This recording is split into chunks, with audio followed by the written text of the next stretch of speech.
A set of 2,800-year-old treasures, which were regarded by archaeologists as important as a find, is that of King Tut's royal tomb. A rarity that it wasn't looted in ancient times, as were nearly all the burials of antiquity.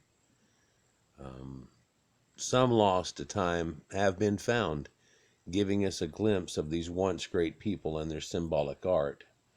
Now, over 150 years ago, British missionaries started excavating the sites and found places and tombs that look like this. Now, they incorporate an arched roof made to hold up over time, being buried and not to collapse. And there are Roman arches even inside of the burials there that you see. Here is one here. Interesting fact there, the floor was covered with red ochre, a thick layer of red ochre, and this attaches through all the way back to Cro Magnon times with red ochre burials, symbolic red ochre, like the Egyptians had on their skin and in their art, Minoans, Greeks, and things too. And it shows you a connection here. Now here's a slab they pull off the top of this that was covering over the top of the tomb. You can see it opened there. Intricate jars and vases. The walls are made out of fired bricks that have been glazed with different colors, making a mosaic of colors. Urns, fancy ones made out of schist.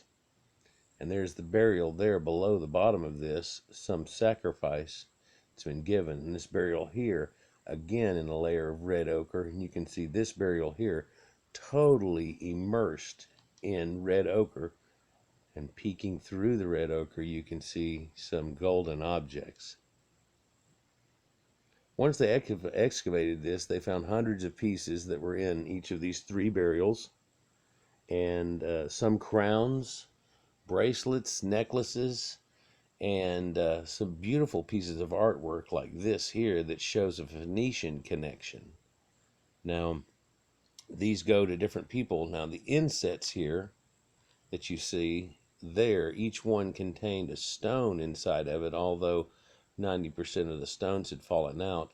And you can see the intricate grape leaves that are all here, and the twisting of little vine twiddles that are on the end of this, making quite a beautiful or intricate looking setup here.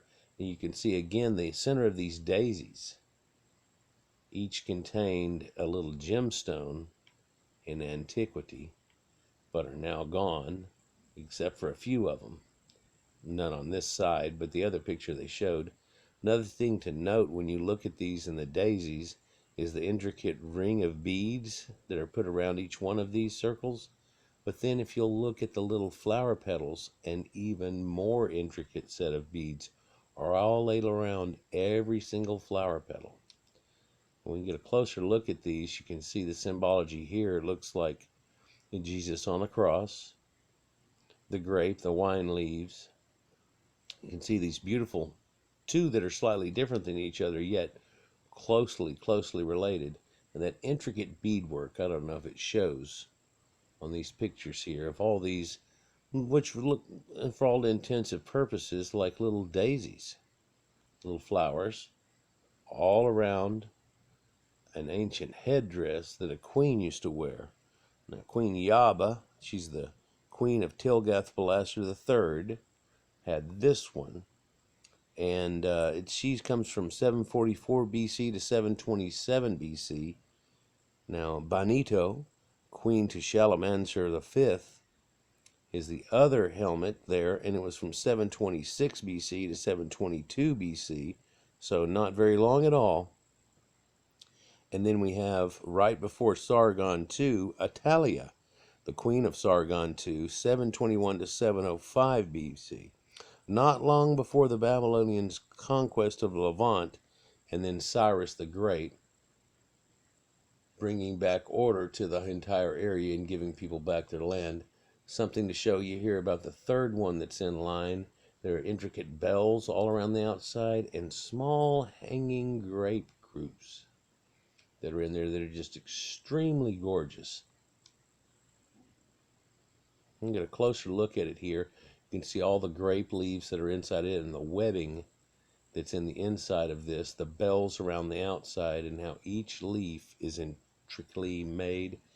Here we have the little bells, and you can see those small grape clusters, all made out of beads of a strange lapis lazuli that shows to be somewhat of a purplish color, bluish purple, mimicking grapes that they're able to find and add into there. Another conspicuous looking piece is like this sash that was found that have the eye of protection on them. And indeed, the eye of protection here is a sky blue with a black center, a rare stone found where you would have lapis lazuli connected to obsidian, and then these people are polishing out the refraction of the two pieces close together, making what looks like a human blue eyeball. Quite intricate, quite delicate gold work that's done on each one of these, and you can see the buckle and its symbolic blue eye. Another beautiful piece here of necklace work shows you individually satcheled, flapping, or movable little teardrops around each one of these, and each one is mobile and set inside of itself, and there's a hole and a rivulet of gold going right around through each one of these, all the way around, making this complete circle, which is held together at the top by two heads that look like a dragon. It's a simple necklace that you hook in the back, but it's not that simple, and for its time is quite beautiful and quite intricate, and only apparently made to be buried with this queen. Now here you see one of the sets of the bracelets that were set with her, and these are quite thick with gold, quite heavy with gold, and they show you hasps and clasps, beadwork like this, where on the internal side are beads, on the outside are incredible daisies overlapping each other. These are quite unique. This is a see-through crystal small vase, and another crystal object here you can see right through. It's a crystal small cylinder, perhaps to hold ointments, perfumes, something along that line. And look at these small crystal earrings that are attached. Also, we find intricate rings. Looking at these things, they seem to be somewhat, carved, and whenever you get to look at them closely here, you can definitely see the Sumerian iconography of each, right? Indo-Persian type of look.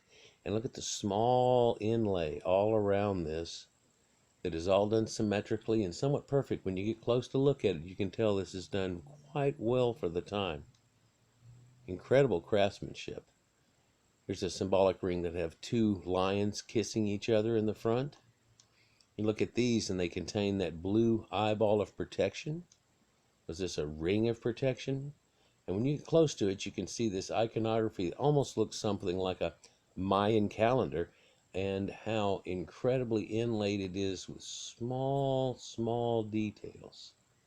You can see this Sumerian, the eye, all of the inlay around it. A bright jade green, a blue turquoise, a deep lapis lazuli, and even red pieces like what you see here. That quite a few of them have fallen out, but you can still see that red that's in there in some of these. Quite an intricate ring for its time. All the inlay down the side, all the extra work that's done into these, it shows you a craftsmanship that we're not willing to believe was going on at that time. Look at the hasps that are here, and I do want to mention that every single scale of these lizards, which each lizard head are making up the hasp, and you can see this gold pin that runs between them holding it together. Each scale of this is all done with a jade green. Every single one of these are inlaid. Quite a few have fallen out over time, but at one time you can imagine whenever this was fully complete. Quite gorgeous. More of these hasps, and you can see a close-up of what looks like the snake or dragon head, and how that pin would have worked running through these giant bracelets that they had for the deceased. how complicated and intricate that's made. Here's a couple of other nice rings and bracelets that you see. Here's the ones that have the iconography of the lions kissing each other. Some of these rings show delicate inlay in some of the stones where they have swirls into them. One of the more outstanding pieces out of all of it is this perfectly made golden bowl.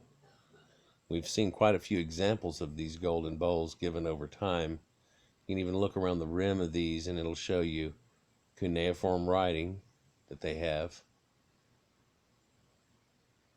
all made of solid gold, and such a beautiful intricate pattern, exacting in its size, small delicate little filigree around each one, a washing bowl for a queen, but yet all the extra pattern that's put onto them. Only 2 of these burials have been found so far, but we know there must be more that are buried, more that are hidden. We indeed hope that there are more Egyptian things that are hidden. Look at the intricacy on the side of this. In a space the size of a centimeter, this incredible drawing, this symbology here, a water pitcher for a queen, but the intricate inlay all around it, and ostriches, antelopes, and animals. Just incredible. The handle alone on this must weigh a few pounds of gold. You can see there's a slight dent in it over time. Necklaces, all the intricacy of the beads, the faience work, delicate little bells with flowerets on the end of them, looking very much like an opium poppy perhaps, opening to the bottom. The inlaid necklace work and chess piece work here that looks like little fish all connected together. And look at this necklace.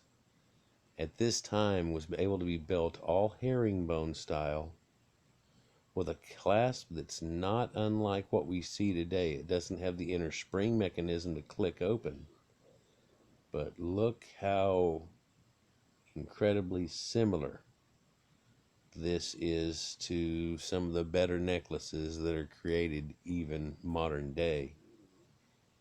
Some of these earrings and their intricacy, small little beadwork, stippling work, little bells that have little ringers inside of them, and look at the small dot and beadwork that's done down each one of these. The cabling that's down there, that's all done out of solid gold, small thin strands woven together to make a rope coming down, and the intricacy of just a simple earring.